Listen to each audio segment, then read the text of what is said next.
37, which is considered full term. And I know this because we had a false alarm. Well, we've had a couple different close calls where we've had to go into the hospital because I've been having consistent, close together, hard contractions. And I only have 3 weeks left, but I'm actually surprised I've gotten to this point because I was very convinced I was going to have the baby earlier. When I went in at 36 weeks and 6 days, and I was a half an hour away from it being 37 weeks, the nurses were all like, we're gonna wait to do anything until 37 weeks so that you're not preterm. I guess is what they call it, preterm, if you're not quite at full term yet. Yeah, it was really funny. I'm full term now, 37 weeks. I only have 3 weeks left, and that is if I make it that far. I don't think I'm going to because I'm dilated to a 3. I am 60% effaced or thinned in my cervix. That's kind of crazy. This experience with this baby so far, at least in having the false alarms and going to the hospital, super close contractions, everything that the doctor says go to the hospital for, I had, except for having the baby. That's really all that I didn't have was the baby. And I'm going to show you some clips from that. Got your contraction counter there? Yeah. Apparently they've already had 3 babies here tonight. It's been really busy. I don't know, this might be a big false alarm. It's good practice, I guess, right? I'm feeling tons of contractions though. Yeah, consistent And for like 3 hours. Yeah, I mean, they're not going away and they're kind of painful too. Hey, you're looking good. Yeah, so stylish. Another contraction. Alright, well let's get you checked out. You pretty lady. Okay. You know, you might be a little dehydrated or whatever, but we'll find out what's going on. So that was the first time that we had a close call, and then 2 days ago we went in a second time and had another close call, and here's the clip from that. We're here for an hour. She's dilated to a 3 and 60% effaced, I think that's what she said. So they checked her an hour later, same. So we're going home. We're going home. This is the bed I was in. Just another false alarm, and it's okay. It's okay because this one wasn't even really an alarm. We just wanted to be this sure. wasn't really a false alarm. This was a Let's just planned double check, see where you're at. needing to come in and see where we're at because Michael has to go back to work, and I wanted to make sure I wasn't at a 7 and gonna pop at any second, you know. And I wanted to make sure the baby's heartbeat was good and not under stress. Yeah. So baby's happy and healthy and everything's good. So the doctor said give it a couple more days and we'll go from there. What I have been feeling at this point are just a ton of contractions. I've been having contractions all day, every day, for 5 days. And they haven't been consistent non-stop. For a few hours during the last 5 days, they have been consistent non-stop, and that's when we have ended up going into the doctor. I noticed too that when I drink more water, I have more contractions. It kills me because they're always like, oh, you're probably dehydrated, you need to drink water. So then I drink a ton of water and I get a ton of contractions. And then it's only after I've had a ton of water flushed through my system and I've had like 5 of those giant hospital mugs and I've like peed a ton, TMI, that I start feeling better and stop having so many contractions. So I had another doctor's appointment today, and that's when I got checked a second time, and I have not progressed since the last time I went into the hospital. So fingers crossed we'll make it to CVX. You guys already know if we have or not, if I have or not, if I've had the baby before CVX or not, but hopefully I'll make it. So I want to talk a little bit about something that's awkward, and it's getting checked. So basically, the only reason I know that I'm 3 centimeters dilated and 60% thinness of the cervix is because I have been checked by the doctor or the nurses or whoever I've had to go to make sure that I'm not fully at a 10, which is when the baby comes out. And what they do to check is basically they put on their little rubber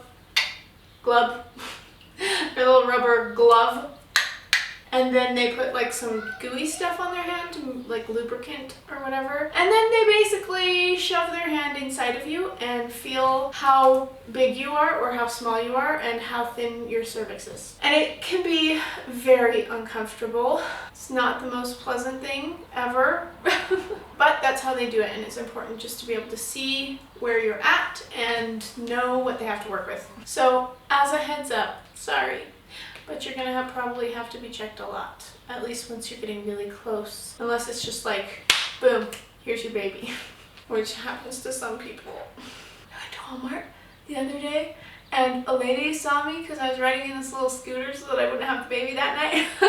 A lady saw me and said, guess what? My daughter had her baby in the shower. And I was like, I don't want that to happen to me. Please don't tell me this.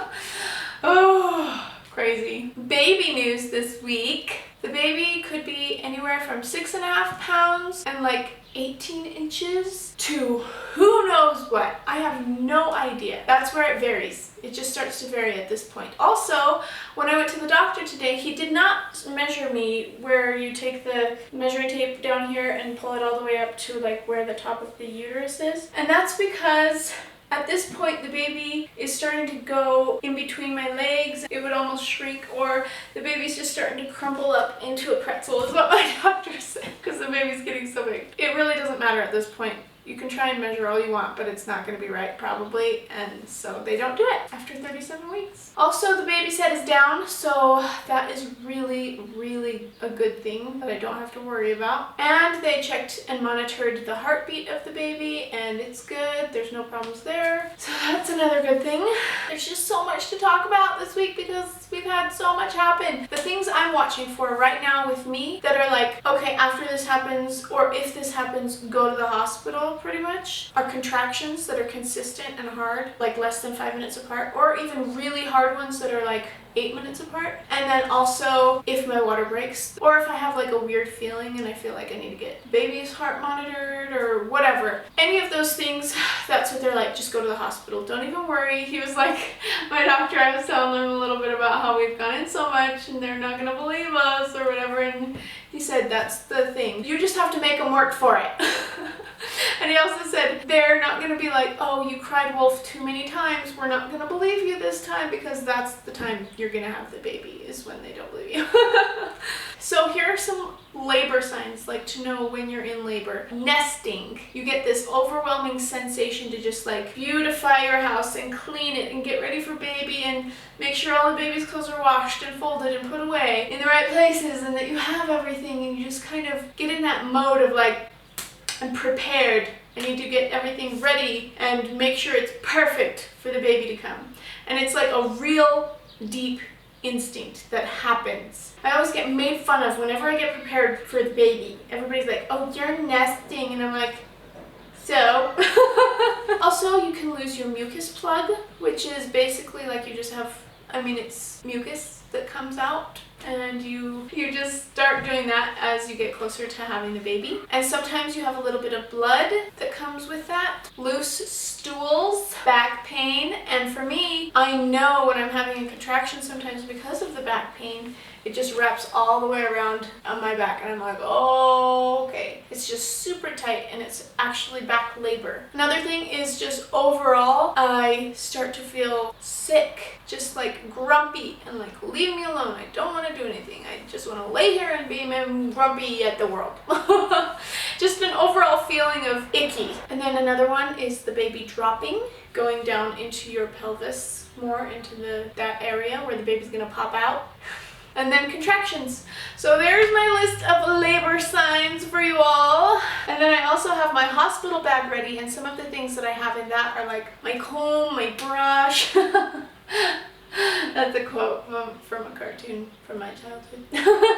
Hair supplies, like a rubber band, pull my hair up out of my face when I'm pushing. Oh, I also have my blow dryer and like a robe and slippers, things that are comfy to me, my laptop, things that I will be able to use at the hospital and that will make it just that much better of a stay. However, if you're ever like in need of something, usually they have it. Like if you forget your toothbrush and toothpaste or deodorant, they usually have like a little travel size something they can give to you and be like, oh yeah, we've got this for you. All right, I think it's belly time. All right, here is my belly, week 37.